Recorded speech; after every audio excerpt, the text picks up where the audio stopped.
mute button. Oh, I hit the camera button and the mute button. Good evening, everyone. Good evening, everyone. I'm Alvin King, host of He Said, a look at the world from a seasoned Black man's perspective. Welcome to our Friday, October the 25th live episode, ladies and gentlemen. How is everyone doing out there? Hopefully, you have had a great week. I was just telling our panel and talking backstage, it was a beautiful day, but I have had like a crazy week. And you know, I gotta tell y'all, sometimes it's the small things that can get on your nerves. And this may be TMI for some of you. How you doing, Rose? Welcome to the show tonight. But I'm telling you, you never know when you need something. And this week, my microwave went out. Do you know how important a microwave is? And you may not know until you don't have it. But I'm telling you, I depend on my microwave so much, and I'm not going to stay on that. But my microwave went out, and that just told me this was a hellified week. But welcome to our show. I'm happy to be with you all tonight. My microwave is sitting over there somewhere, and it's going to be put in. Again, hope you guys have had a great week. This week has been really crazy, and things have just been popping off. And one of the things that I want to talk about right now is last night, I don't know if some of you got an opportunity to see the interview with Charlemagne the God last night with CNN's host, was it Anderson Cooper? Charlemagne, if you all don't know who he is, real name, Leonard Larry McKelvey, again, known professionally as Charlemagne the God. He is a radio host on The Breakfast Club, a television personality, and a comedian. And last night, he and Anderson Cooper were having a conversation, and he basically brought up what has been a problem for me, and that's how the media is just with this double standard giving Donald Trump a pass on some of his rhetoric. And Charlemagne, what he did, he called Donald Trump a fascist and said that he makes fascist statements, and his tendencies and the double standards that he seemed to have, they don't seem to apply to Vice President Harris. And Anderson Cooper tried to, backpedal that, they kind of, talk about things fairly, but Charlemagne the God said, no, you don't. Now, Charlemagne the God, for those of you who follow him, he has some double standards himself. Hopefully you all have seen the interview that he had with Vice President Harris. But anyway, last night, he went on to say that to Anderson Cooper, I think that Americans need to keep looking at the rhetoric of Donald Trump, because I don't know why we're even thinking about electing somebody who's talking about putting people in camps. I don't know why we're talking about why we want to elect someone who's talking about mass deportation. I don't know why we're having this conversation about somebody who wants to terminate the Constitution to overthrow the results of the election. Aren't we supposed to be a patriotic country?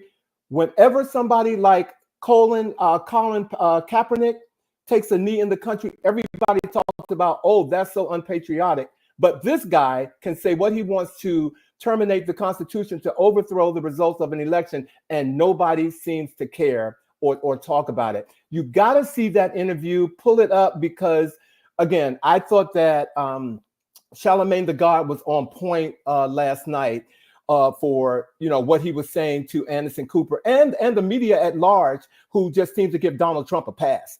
Also in the news is Elon Musk. The former DJ officials urged an investigation into his $1 million voter lottery.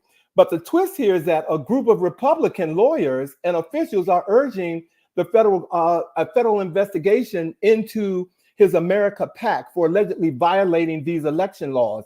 And in a letter addressed to Attorney General Merrick Garland and Pennsylvania Attorney General Michelle Henry, former Justice Department officials argue that Musk's initiative to pay voters in swing states to sign a petition supporting the First and Second Amendment may constitute illegal activity under federal statutes that prohibit paying individuals to register to vote.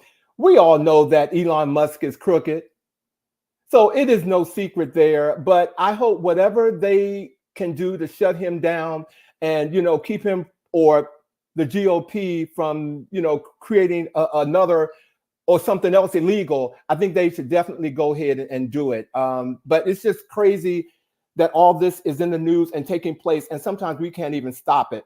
Here in DC, I wanted to bring something to you all attention because I thought this is just ludicrous, being that we're in this place where we're trying to manage our money and talking about how much the economy is impacting us. There has been an increase in recent robberies targeting young people wearing expensive designer sneakers here in Washington, D.C. And Washington, D.C. has been putting out alerts to let everybody know that there's been a rise in these thefts. And the new crime alert alleges that these children who are getting their sneakers stolen from them are wearing $600 to $1,200 tennis shoes. Now, I work every day, and I don't have a pair of Balenciaga or Louis Vuitton or Dior or, Lanvin tennis shoes. And as Bobby said to me the other day, we're good with our Nikes, okay? But this is crazy that these parents, if it is parents doing that, buying your kids these sneakers that are so expensive, and they're actually getting stolen off of them. So, that is going on here. Please, to all you parents, think before you buy, because it's crazy out here.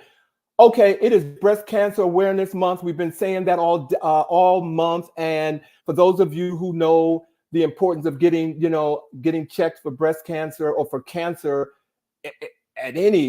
for any type of cancer, it is important that you do that. It is also Domestic Violence Awareness Month. And, we want to make sure that we promote that and let you know that domestic violence is not tolerated. And also today is National I Care About You Day. And if those of you who don't know it, I care about you. So thank you for being on our show tonight. And speaking of our show tonight, we have two amazing guests here. We thought that being in this election season, that there are some things that we need to talk about, and immigration and healthcare are two of them. And we have two amazing people. Allen Orr is here today, and Dana McGuire is here with us today also. And we're going to have that conversation with both of them. We cannot wait. And we know that you're going to take something away from this conversation that will be of importance to you. So if you all are ready, let's get on with the chat.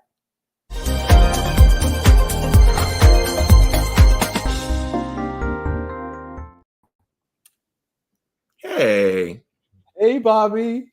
I care about you too. I care about you too. I also want to just take a very quick moment to also say happy birthday to a recent guest of ours. It's his birthday as well, and that's our friend Maurice Scott. So we want to yes. Happy birthday, Maurice. Wherever you are, you should be here. Listen to us say that. Hey, Kendall. Hey, Wayne. How you doing? Wayne said wait a minute, there he is. I care about you all. Thanks. Happy birthday, Maurice. Thank you for being here tonight. And I apologize because I don't know what is going on with my screen, but if you all are in the chat, I said, there you are. I had to refresh. There you go. How you doing, Michi? Thank you all for joining us today. Bobby, but have you had a good week? I had a little bit of a challenging week, but it's all good. It's all good. We get through it, and we pray and we get through it. So I'm good. How about you? It's been a hellified week, but if this is any consolation, you're still cute. Oh. You wear it well. Okay. Okay. We got to keep each other lifted. It's a pretty show tonight. So what's been in the chat for you? What is happening this week? Well, I just want you to know that, and we have had this conversation, and I think this is a cultural thing as well. We often say that, you just can't eat out of everybody's kitchen. But I don't know if you guys heard about this story that came out of Jessup, Maryland. It's the NAFCO Wholesale Seafood Distributors in Jessup, Maryland.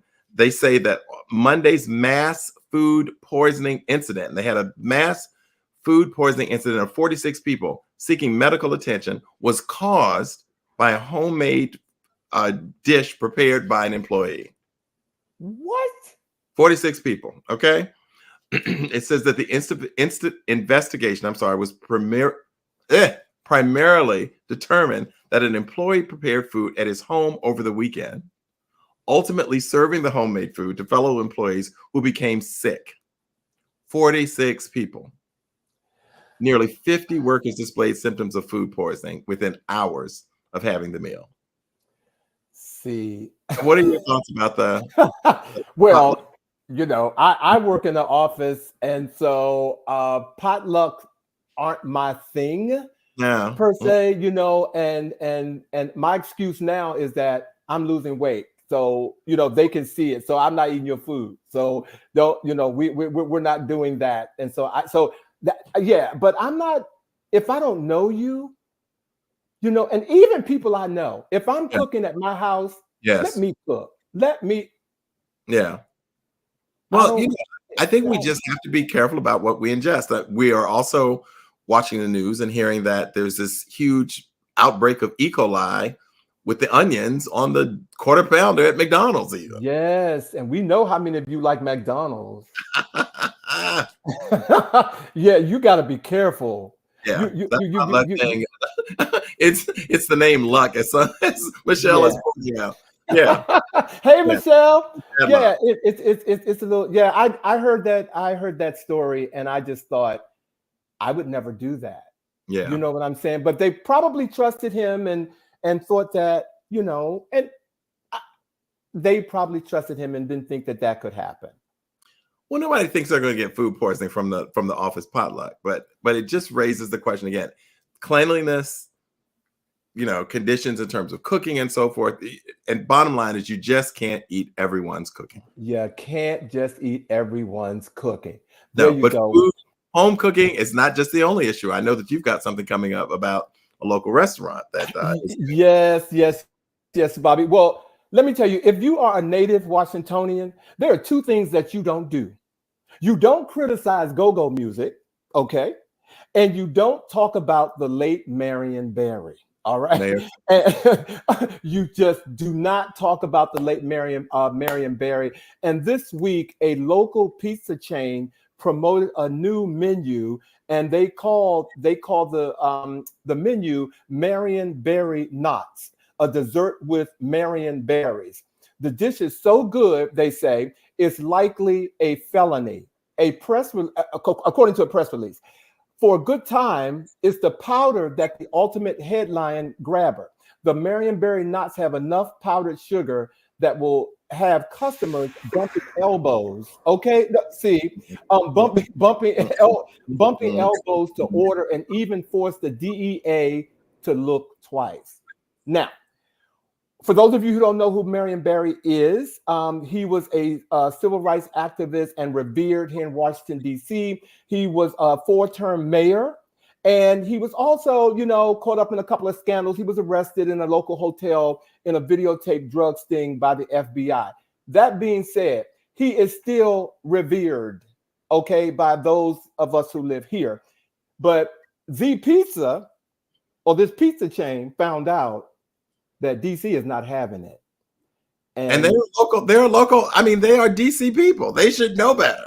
They should know better. They should know. And, my heart kind of went out to, is it Cora Berry, his wife? Yes, it's his, yeah. She, I just thought it was in such bad taste that they did that. And, but on the other hand, if their business was failing, they got publicity, but they also got their building painted and protesters outside. So yeah, I don't think it's the publicity they wanted. You don't think so? They're talking about boycotting this place, but I thought that was in bad taste. So that was kind of crazy this week. Very bad taste. I mean, people that don't know this area don't know that he is known as the mayor for life. Like he's been released and all that, but many of us, and I know Alvin, I safely feel I can speak for you as well. For many of us, our first jobs were the result of a program, a summer employment program under the Barry administration that got so many kids exactly during the summer. So exactly, that is true. Yeah, don't play with Marion Barry. May he rest in peace. And next month will be 10 years since his passing, since he died. Wow. Yeah. Wow. Time flies. Yeah, it does. So your homecoming was last week, right? Oh my goodness, yes. Okay. You have a Yeah, good time? I had a very good time. I had a Okay. very, very good time. I had a limited amount of time because I had to work during the day Saturday, but I went down to the yard. As you guys remember, last week we talked about the fact that it was Howard University's 100th homecoming. And Mhm. I got to go and hang out on the yard with my friends. And I missed all of Friday's events, but Saturday went to a couple of parties. And yeah, it was really, really, really nice. I'm still recuperating. Well, we're glad to have you back. Yes, we are. Thank you. Thank you very much. Hmm. So, So I also want to, as we talk about coming back, mhm. I want to mention the college admissions scandal mastermind, Rick Singer, who some of you might remember the Operation Varsity Blues. He has just finished serving 16 months in federal prison and has the audacity to now be taking clients as he stays in a halfway house. Now, you might remember he was the one who actually orchestrated this 2019 college scandal, where people were facilitating bribes from people's parents, such as Lori Lofton, Felicity Huffman. He facilitated these bribes between parents and universities in exchange for their children's enrollment and pleaded guilty to one count of conspiracy to commit wire and mail fraud and one count of honest services wire and mail fraud. And as I said, he served 16 months in a federal prison, and he is now out and serving clients, right? And he has stepped right back into the place of privilege that he was in, and people of privilege utilizing his services in a way Entitlement. it was just offensive to me. And I remember sending the story to Alvin immediately, going like, this is a perfect example in America of both white privilege and just arrogance. Well, but just like with Trump, people support him because, as you said, he's getting calls. Mm-hmm. He's taking clients. So Right. you know what I'm saying? So somebody's buying into it, and he's getting clients. So Right. he can be as crooked, and I'm not advocating but for him, but he can be as crooked as he wants. People Yes. are actually calling him. So Yeah. what It does is that say just about them? well, it just is the reality that privilege believes that it operates under a different set of rules. Yeah. And if they have the resources to get what they want, then that should be sufficient. So it was just very frustrating that, and when he was interviewed and asked, well, do you feel that you did anything wrong? His response was no. No, I just did what I was able to do, and people had the resources, and there's no sense of remorse whatsoever. He does not feel that he did anything wrong. That's truly a news flash for me. I'm telling you. So I expected that. Well, to close out our chat, Bobby, you and I talked about, we had to say something about this. The man with the Beijing, Rudy Giuliani. He must turn over his memorabilia and other prized possessions to two Georgia election workers, Mhm. Ruby Freeman and her daughter, Wandrea Shea Yeah. Moss. He Yeah. must turn over his possessions, and his apartment he has to turn over, and 24 luxury watches and a 1980 Mercedes. Vintage. Once owned by Lauren Bacall. And for those of you who know, what do you call it? Old Hollywood. Old Hollywood. Exactly. But I thought this was a feel-good story in a way. You know what I'm saying? Because they already won the $140 million judgment, but this is like icing for the cake. So, and it's karma. He made their lives hell. Yeah. Sell that dang gone. Oh, it almost made me curse. Sell that Mercedes. Okay. Give it. What is that auction really? Christie's, high profile Christie. Give it to them. Let them sell it. Yeah. Okay. All right. Yeah. Those ladies have the keys to that property up in New York.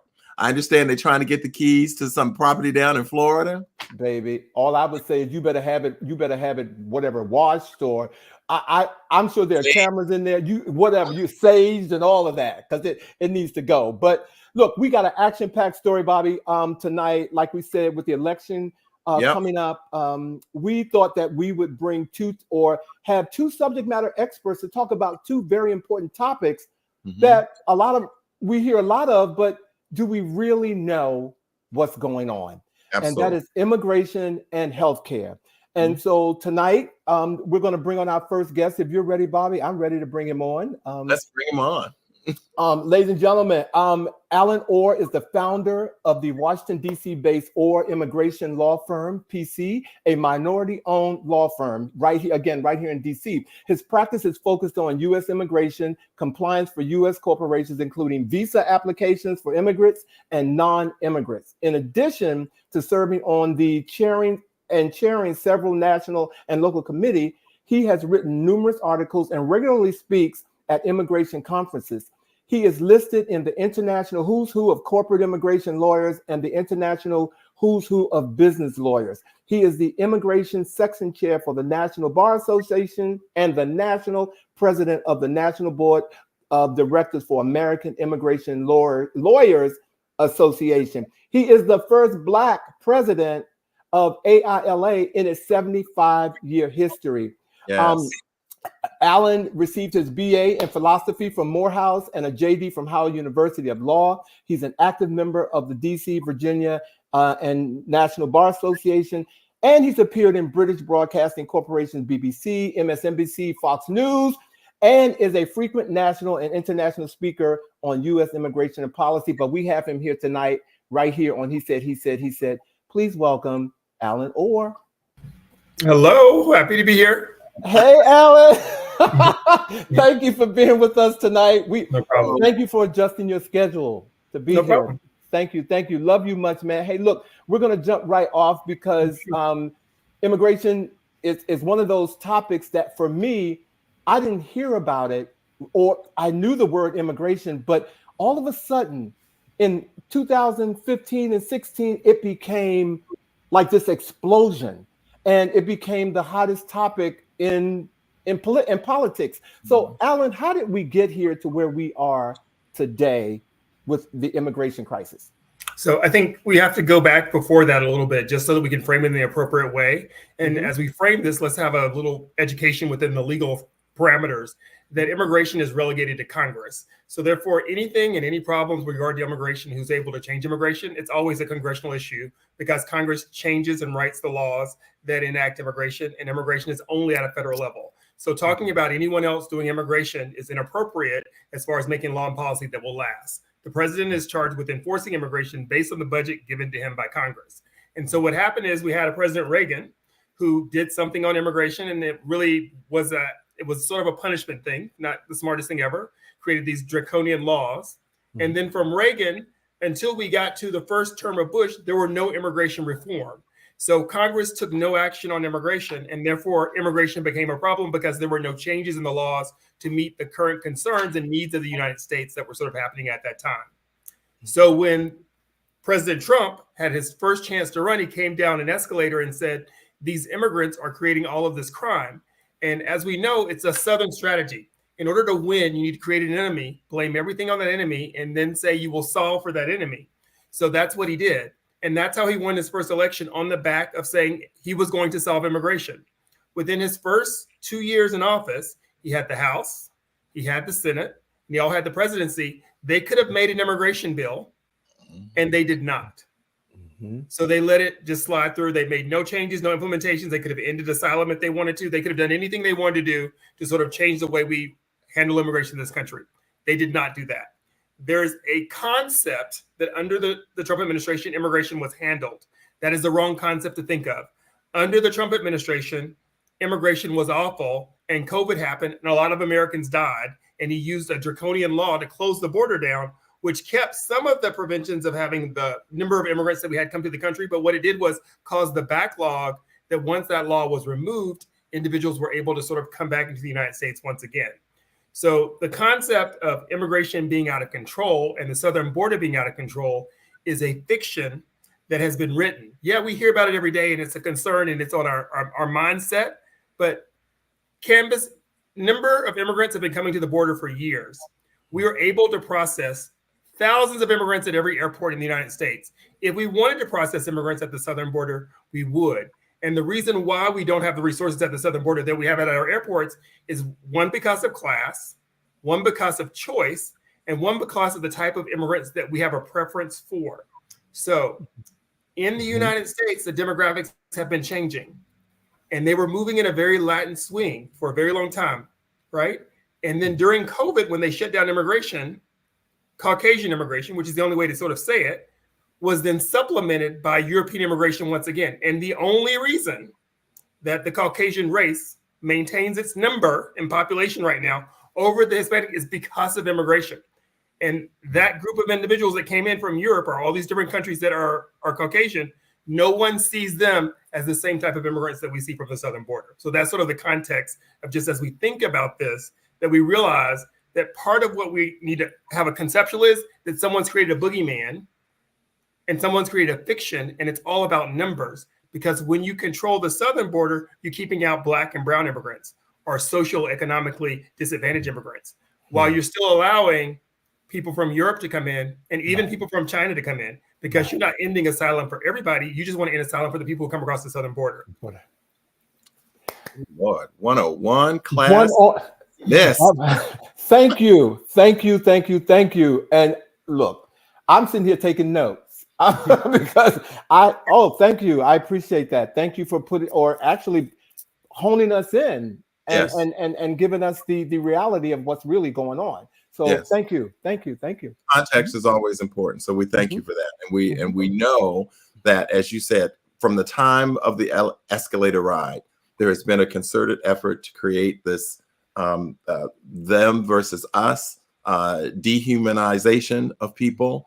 And as you said, and dehumanizing certain immigrants and uplifting others. So you kind of spoke to the positive impact on white America in terms of European and Caucasian immigration. Talk to us about the issues of immigration and how they impact Black America. So let's think about who Black America is today. So 1 in 10 Black people in this country are either an immigrant, a child of an immigrant, or they are married to an immigrant. So that's the dynamic that we sort of had before. So one of the things that has always been useful in the Black community is to try to divide the diaspora, to make us within Black communities see ourselves as other, whether we're from the North or the South, whether we put sugar in our grits or we put salt on our grits, these divides that don't need to happen. And so one of the things that this presidential campaign did really well is they came in and they said, it is the Black immigrants or those immigrants coming in taking Black jobs, right? So they said that there are this relegated lump of Black jobs that exist that were being taken from us by other immigrants and sometimes Black immigrants. And so what that did was it created this concept of a foundational Black, which I don't really know what that means, because it just means that your parents were immigrants before there were immigration laws. They came over as slaves, but they're still from another country. Right. And then this sort of right to be Black in the country that is different than everyone else. So realize that the concept of a foundational Black is something that's dying out, right? There are not going to be so many foundational Blacks for a certain period of time because of the aging. You're going to either have married an immigrant or they're going to die out at some point. That number is going to, the link to slavery necessarily at some point, because the population growth is not going to remain the same if our trajectory remains the same. Mm-hmm. So for political power, it is important. And for the diaspora of Black people around the world, it is important that Black people don't see themselves as just United States citizens, just foundational Blacks. We need to see ourselves as a global majority. And then we have a greater concept of what the world looks like and what our political power can be. And if these other groups are letting immigrants come in to get political power, right, we need to make sure that we're also getting Black immigrants to continue our numbers towards political power within our diaspora as well. So that's number one. Foundationally, that's number one. Number two, when you look at Black immigrants in this country and just who they have been, right? Presidents, vice presidents, political figures, right? Activists, educators, for the betterment of Black people in general, right? So this concept of saying they are different than us because they come from Jamaica, or they're from Haiti, or they're from Trinidad, is a very useful tool to sort of say they're othering you or they're taking something from you. Mm-hmm. When we think about this job concept, which I think is super important, is there is no lump of jobs. The concept that there's a lump of jobs is a fiction to create a sum zero world. As we all know, as technology changes, jobs change. There are more jobs, there are less jobs. In these immigrant communities, you see where immigrants build their own communities around themselves. They start their own banks, they have their own grocery stores, they have their own cap systems, these smaller ecosystems. You create and modify jobs all the time. So the concept that there's a job out there that someone is taking from you is the sum zero game. And what they're really trying to say to you is the jobs at the bottom of the scale, whatever those jobs may be, belong to you. Yes. And therefore, there's another group coming in to take those jobs away from you. And so the question should be, so why are those jobs my job, right? And that's what creates this friction of, I've got to get this from them, and the concept of getting that. The other thing that we found from the diaspora, Black immigrants specifically, when you don't grow up in the mindset of racism and you don't have the concept of necessarily working for someone, there are a lot of Black immigrants that are just naturally entrepreneurs because their concept of their own, they don't have a concept of working for someone. Their concept is building something of their own, when our educational system in the United States has taken us through a system that says you need to work for someone, not create something for yourself. And those are just the dynamics that are spread out in numbers. But in addition to those concepts alone, if you think the Nigerian who has a doctorate degree in science is taking your job when you don't have a degree at all, then we need to have a conversation about that. It's about honing your skills to be prepared for those jobs, whatever they may be in the future. And that's regardless of if it's the African immigrant or the Indian immigrant. If you haven't studied coding and all these jobs are coding, they're not taking your jobs because you weren't qualified for those jobs. And if you want those jobs, then you should get the skill set to take those jobs. Come on. Amen. Ladies and gentlemen, I hope you all have your pens out because we're going to run this show again. I already know because exactly. I need to spend some time with Allen. So, Allen, let me cut to the chase. What is hearing what you just said, what is the challenge for Black Americans? So there's a couple of challenges. So just like racism exists in all perspectives, even in the immigration world. So we're deported at a higher rate. We're imprisoned at a higher rate. As a matter of fact, all the cases that you saw in court cases where there was child separation, the first two child separation cases were Black immigrants. Mm-hmm. The women who were having their ovaries cut out, those were Black immigrants. So all of those things, those crimes sort of happen in a Black world that we shouldn't see ourselves as separate from that. Mm-hmm. This other concept is the vetting concept. So this concept that people show up at the border and they just come in, well, it's a fiction, right? Everybody who comes to the United States with a visa is vetted. And sometimes that vet takes about 18 months to get here. So no one's just walking up and no one's a prison in the system of the concept that Trump is saying they're just emptying the worst people here. I don't even understand what that means, right? Because in that same concept, we talked about Elon Musk, immigrant, the starter of Apple, immigrant, starter of 15,000 companies, all immigrants. So the first lady, right, Melania Trump, immigrant, right? So this concept that they're all the worst is weird to me. And the concept that they're lazy, but they're doing all of these jobs is also inconsistent. And one of the things that we've realized from the numbers is the only way we made it through COVID is because of those essential worker immigrants who were doing those jobs that we didn't do or couldn't do, and were putting food on the table and making things happen. So when you want to remove those immigrants from the system, it's going to cause an increase in prices. But most importantly, as we talk about immigrants who have been here undocumented, many of them have been here for 20 years or more. And I wish that there was a concept, just like in regular law, there's a statute of limitations. If you don't do something to me in this time frame, then you don't have a charge. So if you know that immigrants are here, they've been paying local taxes all this time. So they're not paying federal taxes, but they're paying local taxes. They have cars and apartments and their kids in school. They're buying stuff from the bakery. They're buying stuff from the grocery store. They're getting their car fixed at your shop. They're coming by the soul food restaurant. They're going to the church with you, right? All those things are in our community, and you did nothing to remove them. Why is it 20 years later that now all of a sudden that you feel something's being taken from you, that you now want to remove them from there? That is exactly against everything that many people celebrate in the Christopher Columbus world of saying they discovered whatever they're in, right? They discovered those things. So there's sort of a problem with that. Sure, there needs to be a system for them. Exactly. They should have to pay a fine. It should take them some time to become citizens. And just so when we think about that, how long does it take to become a citizen? If I marry a U.S. citizen today and I'm an immigrant, I'm going to have a green card for at least 2 years before I can apply for citizenship. And then it's going to probably take another 2 years for me to get citizenship to vote. If I don't marry a U.S. citizen, I have a job. Look, better yet, I go to school here. You can't get any Pell Grant, you have to pay out of pocket. I go to school here. I pay $50,000 a year. I get a degree here. I happen to get a job here, right? Can't vote, don't have any say in anything, paying taxes just like everyone else, right? Then I get a green card, right? Once I get that green card, I have to have that green card for 5 years before I can become a U.S. citizen to vote. So many of these people are disadvantaged from being in the toughest political system, being able to vote. So it takes them some time to get there. So there is no immigrant who's popping up and getting all these things. And this concept that people have in their head that the immigrant shows up at the border on Tuesday, gets a loan on Wednesday, buys a house on Thursday, and takes your job on Friday and Saturday is just a fiction that just does not exist. You show me who are those individuals. Right. Oh, wow. Lord. Brother is taking us to wow. school. Wow. Wow. All right. to ask a question then. I want to, because I know our segment is limited here, but I want to ask a question. Sure. You talked about wishes and so forth. We are now about to elect a new president. Mm-hmm. If you could grant a wish for 2 actions to take place by the next president concerning immigration, what would they be? The first one would be to modernize the system so it meets what the economy is, right? So people who are working here undocumented are working for companies.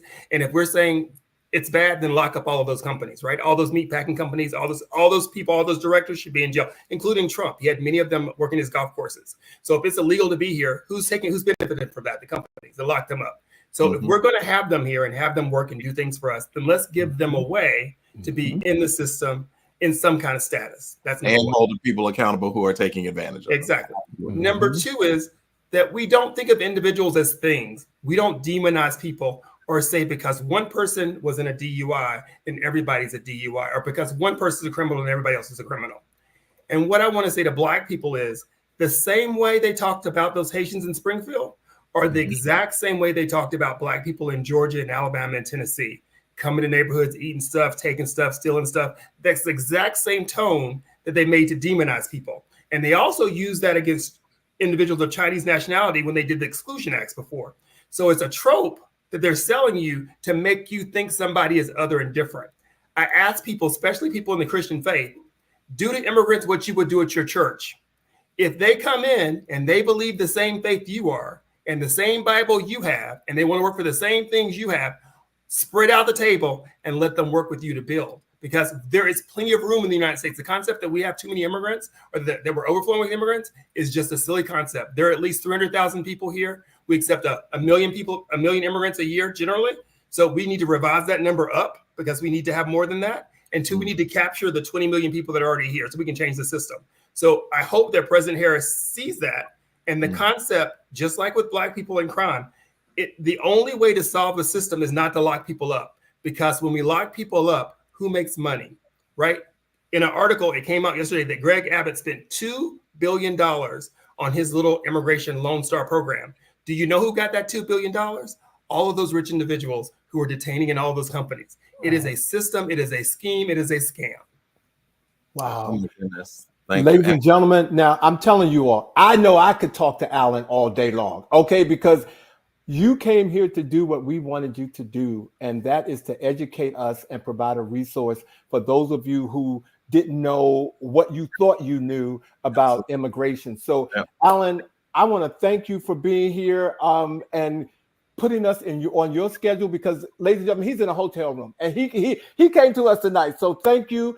He's a Morehouse grad, and it's big. It's a big homecoming weekend for them. So he is giving his time. Yes. We definitely have time and space for anyone who wants to talk about immigration and Black immigrants, because I think demonizing people, specifically demonizing Black people, is not the path forward. Well, thank you, Allen. Look, take care. Be safe out there. And we look forward to you coming back. Have a great time in Atlanta, my friend. Thanks, Allen. Love you, man. Thank you. You guys have a great night. Thank you. You too. Oh, wow. Wow. Well, ladies and gentlemen, we have another special guest who's coming on. But before we do that, I think we're going to have a bit of a break. We're going to have a PSA from the NNPA. So you all stand by. Don't go anywhere. That was great, Bobby. It was really good.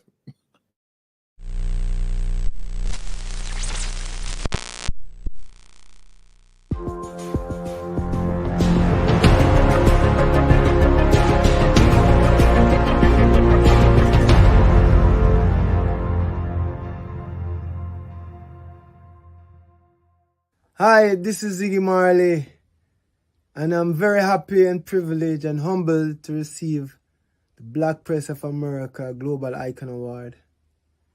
I've received many awards throughout my life, but this one feels very special to me. So I want to say I really appreciate it. Music is a powerful tool. Human beings are powerful beings. We can achieve whatever we wish to achieve if we are willing to do what it takes to achieve it, standing up or kneeling down. So again, I want to say thank you to all of you, and much love and blessings. I want to dedicate this award to my father and my mother, Rastafari.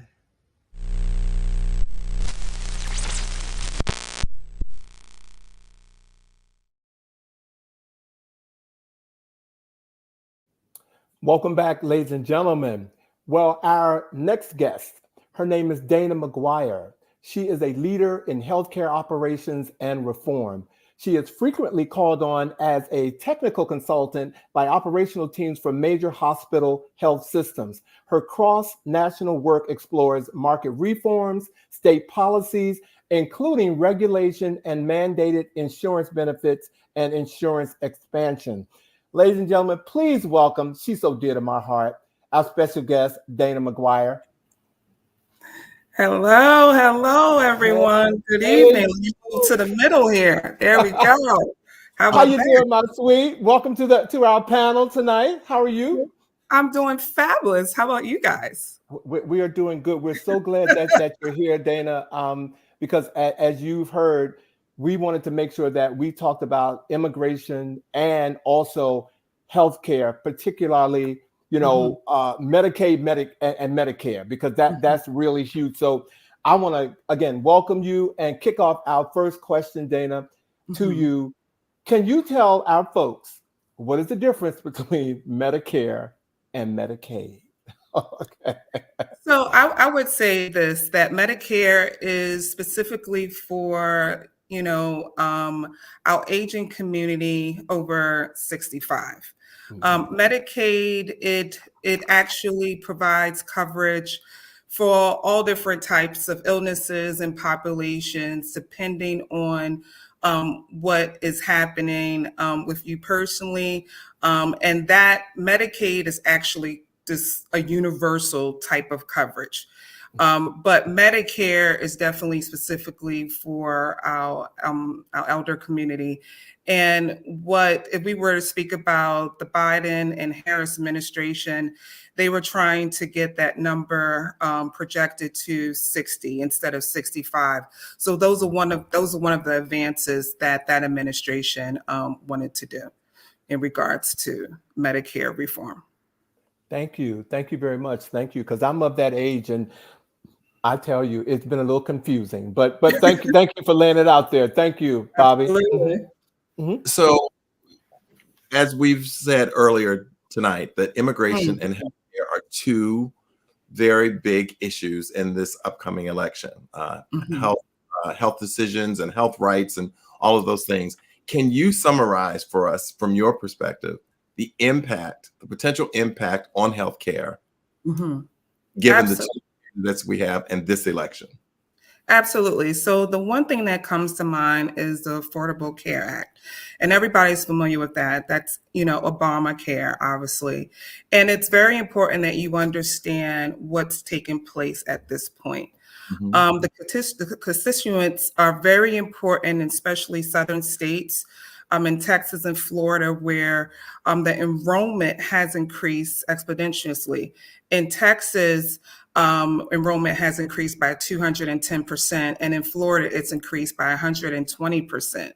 And so when we look at both candidates and their projected mandates or actions for and against affordable care, it looks like Trump may pause on his original stance on just discombobulating the whole system in and of itself because of his southern constituents. In regards to Kamala, it looks like she's going to continue the mandates set by the Biden administration.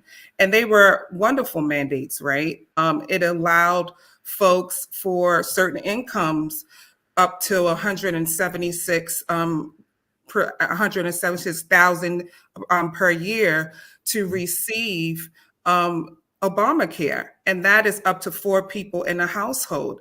And you never had, costly or ineffective costs for prescription costs before, or just regular premiums. You've never had that before prior to that. The problem is that it will resolve or dissolve actually at the end of 2025 if the subsidies are not extended. And it is very important that the American people understand that. So we have to have leadership in place to continue that. And that would leave out 3.8 million at the current total of Americans not being able to receive coverage at the beginning of January 2026.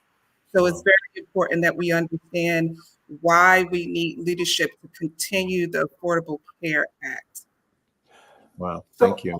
Thank you. So let me so based on what you just said, Dana, and this is how I understood what you just said.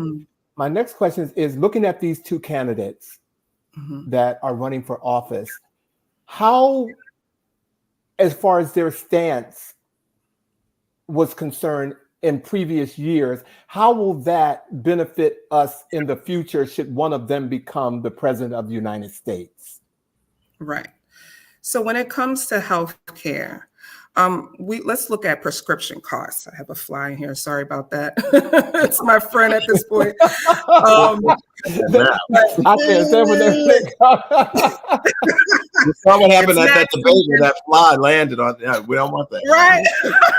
It's not season, guys. But let's look at drug costs. So drug costs is very important at this point.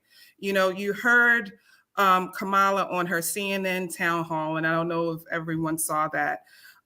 She mentioned what the Biden and Harris administration did for drug costs, which they put a cap, I believe it was a $26 or $36 cap on insulin prescription drugs and a $2,000 cap on drugs annually. Now, what does that mean to the American public? That our aging community, that they don't have the income that we would possibly have, that we work every day, we have benefits, we make a certain amount, and we can budget. We look at them and we look at their income.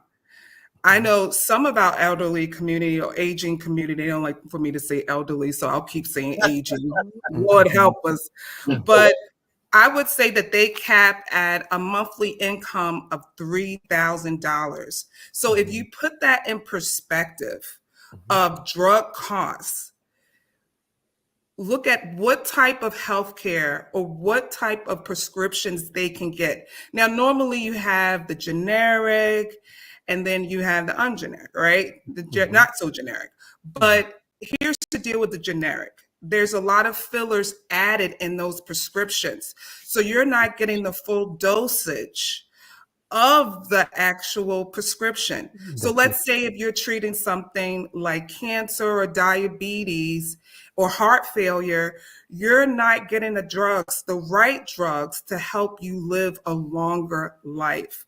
So putting a cap on annual drug prescriptions is very helpful for our aging community, and it will definitely extend their lives exponentially as they go on until their full transition.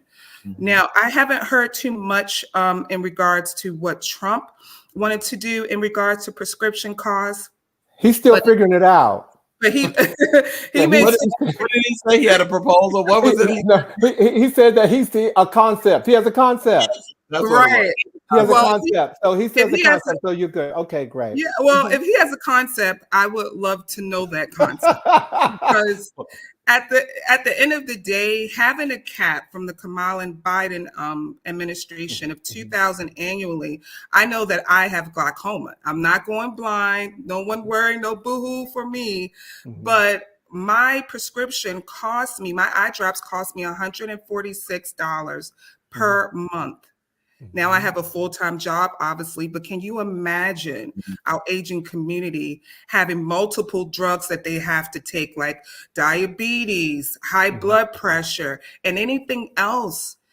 That is going to cap $2,000 in a month. And where are they going to find that? Get that money from. So Dana you just said it. As far you just said it. If you're concerned about healthcare, right, you might want to lean toward voting blue because the other party doesn't have a plan at all. At least you know where you're going and what you're getting. That's what I hear you saying. Bottom line. Bottom line. That's the Now, key. like you said, we're still waiting on Trump to give us, what his agenda. And like I said, Yeah. I would really be interested in hearing that, because when I look at my grandmother and any other member of my family, I literally go to the drugstore for them and I'm like, how are you affording this? How are you affording this? And thank God insulin has been capped at 35. I think it's 35 or 27. Yeah. Mhm. So those are the most important things. But also, let's look at hospitals.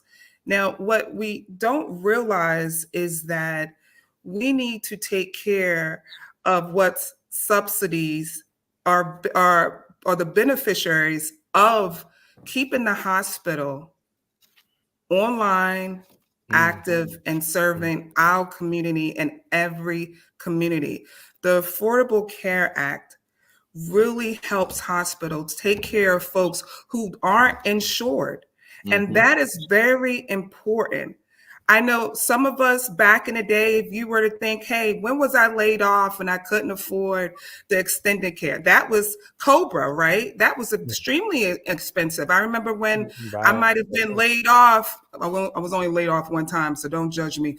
But when I was laid off, they said that Cobra would cost me over $900 a month, Right.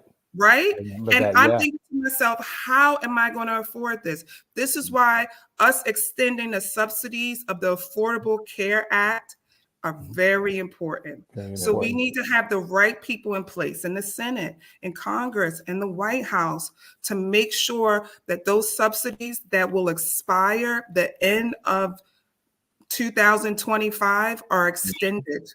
Mhm. It is very important. Thank you. Thank you. Wow. Wow. Okay. Jana, can we talk a little bit about Social Security and Absolutely. what changes we might anticipate that aren't necessarily obvious, like things that we need to be concerned about that people are not thinking about? Well, we're dealing with inflation, right? I mean, we all know that the price of everything has gone up. I mean, the price of bread has turned into from $2 to 25 if you shop at the bougie gourmet stores, which I have decided not to do that anymore.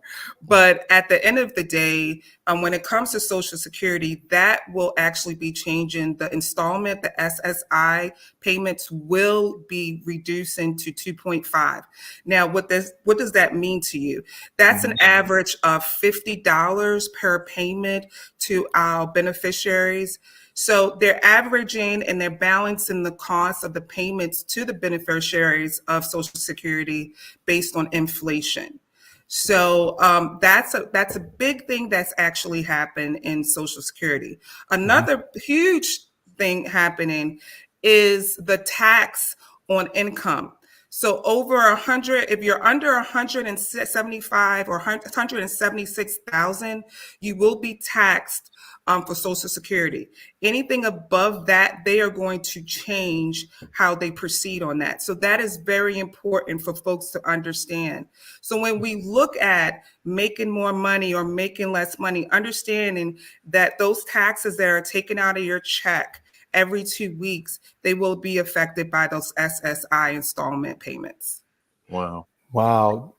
Dana, can you take a few minutes? I know we're running short on time, but can you somehow briefly tell us how might the election impact healthcare stocks for those of us who are into stocks? Absolutely. So the big thing now is the weight loss drugs, right? Everyone is, getting on the diabetic drugs that are now influencing weight loss. A lot of folks don't understand that those weight loss drugs have been not necessarily subsidized, but just think about it. Somebody with like diabetes, they've been taking this drug for years. They've never lost this amount of weight. So understand that drug companies have been changing drugs. How does that affect the stock market? Well, it benefits them and it doesn't benefit you, because a lot of the companies that are active and live, they are now charging more for the drugs. So as soon as their stock goes up, that's when the price of the drugs go up because they're benefiting on the popularity of those drugs. And so you hear a lot of times people are getting drugs from, Cuba or Mexico because they don't have the same type of government influx and monopoly that we have here. So it's very important that we look at how the stock market is dictating how much you pay for healthcare. A lot of folks don't understand. On another note, a lot of folks don't know that Medicare Advantage plans are subsidized by Medicare payments. So Medicare, regular Medicare, is subsidizing operations for Medicare Advantage plans, which are private plans, up to $469 billion. So it is a business. Healthcare is a business, and stocks are being traded for all different types of medical device companies, which you see a boom in. You see the weight reduction drugs. That's a huge boom, as well as the Medicare Advantage stocks are becoming very popular, which ultimately Trump wants to privatize and make that the general Medicare. So that's very important that people understand that Medicare Advantage will cost you more in your taxpayer because that is the default plan that the Trump administration would like to go forward with. That's his plan. All right, Bobby. So overall, as we wrap up our segment, overall, from your perspective, what is most at stake as people go to cast their votes right now in terms of public health? The Affordable Care Act, that is at stake. You have to understand that at some point you may be subjected or may be a participant of it. And if it's gone, well, it will never fully leave. But the subsidies extended subsidies that give folks of a certain income base, that can go away. That it will make it so you will not be able to afford it. And you might as well just go to Cobra or any other individual plan on your own. So that is truly at stake. Also, drug prices are very important. They are going to continually go up if there is no oversight, if there's no vetting. The Reduction Act allowed, and you've probably heard this, that at least 10 drugs were under scrutiny and were able to get reduced by the Biden and Trump administration. And they were the big drugs like the cancer drugs, diabetes, you name it. So you have to understand that this can all go away if we have the wrong leadership in office. Amen. Amen. Amen. Dana McGuire, thank you for educating us. Thank you for joining us tonight, my sister. You beat the fly. You beat the fly. The fly is gone. Dana, thank you. We're definitely, you have provided the information that we wanted as we lead into this election 10 days from now. Yes. Ladies and gentlemen, please, please, please vote. Do what you have to do to vote. Do what you have to do. Dana, we're definitely going to bring you back, but thank you for joining us, and we'll have you come back before we close the show. Thank you so much. Thank you, Dana. Thank you. Well, Bobby. Very important and informative show, Alvin. Very important and informative show. Thank you, my brother, for being here tonight for the show. Ladies and gentlemen, Bobby and I will not be here next week because of some things that we're doing, and so we will definitely run a previously aired show. And from tonight, I think this one might be it, because we may not be. Next time we see you, we will have a new president. I think so. Hopefully, I don't know how long it's going to take them to count all these. Hopefully, we will have a new president. I don't know about you, but the last time, when Biden won, I was in the mountains because I couldn't take what happened in 2016, getting on a metro after hearing that other bad news, that other bad news. Yeah. But we won't be with you next week for a live show, but definitely watch out for us. And our words of the week this week is by none other than one of my favorite presidents, Mr. Joe Biden. Democracy is never guaranteed. Every generation must preserve it, defend it, and fight for it. And those are words by Joe Biden, and they could not be more powerful Absolutely. for where we are right now. So thank you. Can we bring Dana back on if she's there? Thank you, Dana. There she is. Thank you again for joining the show, ladies and gentlemen. We look forward to seeing you when we're back in a couple of weeks on the new live episode of He Said. He said. And Dana said, we said, he said. Okay. We're going to have another He Said. Okay. So thank you guys for joining us. I hope you got something from the show, and we look forward to seeing you guys real soon. Have a great week and a great weekend. Have a great week, everybody. Thanks. Take Happy care. Halloween.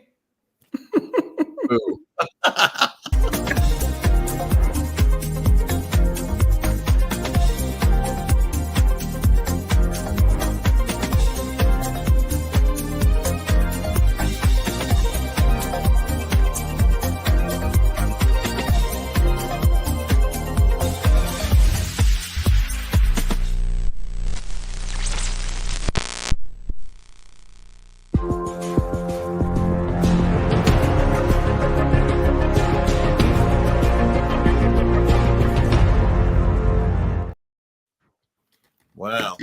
Lots of information. Thank